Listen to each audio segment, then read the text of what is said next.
ஆண்டவரும் அருமை இரட்சகருமா இருக்கிற இயேசு கிறிஸ்துவின் ஆச்சரியமான நாமத்தில் தினமும் கர்த்தருடைய சத்தத்தை கேட்டுக்கொண்டிருக்கிற என்னுடைய பிள்ளைகளை வாழ்த்துகிறேன், ஆசீர்வதிக்கிறேன். நீங்கள் ஆசீர்வதிக்கப்பட்டவர்கள். இந்த நாளிலும் கூட எதிலெல்லாம் உங்களுடைய வாழ்க்கையில் அவ்வளவுதான் முடிஞ்சிருச்சு, இனிமேல் இதில் என்ன சாத்தியமாகும், இனிமேல் ஒன்றும் நடக்காது என்று சொல்லி நீங்கள் எதிலெல்லாம் முடிந்தது என்று சொல்லி உங்களுக்குள்ளே அவிசுவாசமாக நினைத்து கொண்டிருக்கிறீர்களோ, இன்றைக்கி ஆண்டவர் என்ன சொல்கிறார்னா, முடிந்ததில் துவக்கத்தை தருகிறவர் என்று ஆண்டவர் சொல்லுகிறார். உன் வாழ்க்கையில் எது முடிஞ்சது என்று சொல்லி உன் வாழ்க்கையிலேயே நினைத்து கொண்டிருக்கிறாயோ, இதே போலதான் இஸ்ரவேல் ஜனங்கள் பாவம் செய்யும் பொழுது ஆண்டவர் இஸ்ரவேல் ஜனங்களை பாபிலோனுக்கு என்ன செய்தார்? ஆண்டவர் அடிமைத்தனத்திற்கு ஒப்பு கொடுத்தார். 70 வருஷம் பாபிலோன் என்கிற அடிமைத்தனத்தில் அவர்கள் இருப்பார்கள் என்று எரேமியா தீர்க்கன் மூலமாகவே தேவன் முன்னுரைத்தார். இப்படி ஆண்டவர் இஸ்ரவேல் ஜனங்கள் பாவம் செய்யும் போது அடிமைத்தனத்துக்கு ஒப்பு கொடுக்கும்போது எருசலேம் தேசம் பாழாய் கிடந்தது.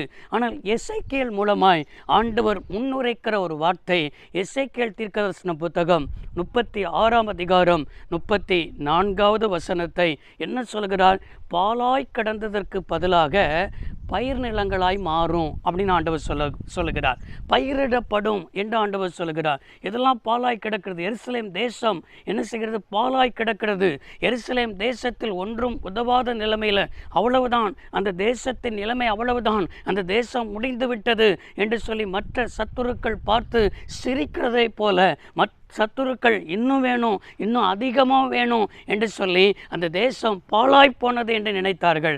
ஆனால் அந்த தேசத்திற்கு ஆண்டவர் வாக்கு பண்ணுகிறார், பாழாய் கிடந்ததுக்கு பதிலாக பயிரிடப்படும் என்று சொல்லி தேவன் வாக்கு பண்ணுகிறார். எனக்கு அருமையான தேவனுடைய பிள்ளைகளே, அதே போல் அவன் வாழ்க்கையில் வியாதியோடு கூட என் வாழ்க்கை முடிஞ்சிருமோ நினைக்கிறாயா? கடனோடு கூட என் வாழ்க்கை முடிஞ்சிரும் நினைக்கிறாயா? அது மாத்திரமல்ல, போராட்டத்தோடு என் வாழ்க்கை முடிஞ்சிரும் நினைக்கிறாயா? என்னென்ன காரியத்தில் இல்லாதபடிக்கு உனக்குள்ள ஏக்கத்தோடு கூட இருக்கிறாயா? அதே போல் திருமணமாகி எத்தனையோ ஆண்டுகள் ஆகிறது, இன்னொரு குழந்தை செல்வம் இல்லையே, என் வாழ்க்கை உழவுதானா, ஒரு தனி மரம் போல இருக்கிறேனே நினைத்து கொண்டிருக்கிறாயா?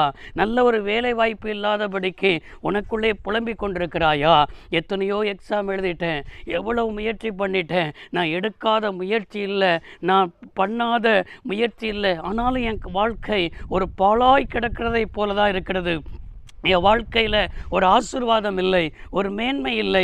இன்றைக்கு என் வாழ்க்கையில் பாழாய் கிடக்கிற இடங்களெல்லாம் ஒரு பயிரிடப்படும், ஒரு ஆசீர்வாதமான நிலமாய் மாறும். என் வாழ்க்கையில் என்னைக்கு ஒரு ஆசீர்வாதத்தை காணுவேன் என்று சொல்லி நீ உனக்குள்ளே புலம்பிக் கொண்டிருக்கிறாய். இன்றைக்கி உன்னை பார்த்து தான் கர்த்தர் சொல்கிறார், உன் வாழ்க்கையில் முடிந்ததெல்லாம் ஒரு புதிய ஆரம்பத்தை கர்த்தர் உனக்கு தருகிறார்.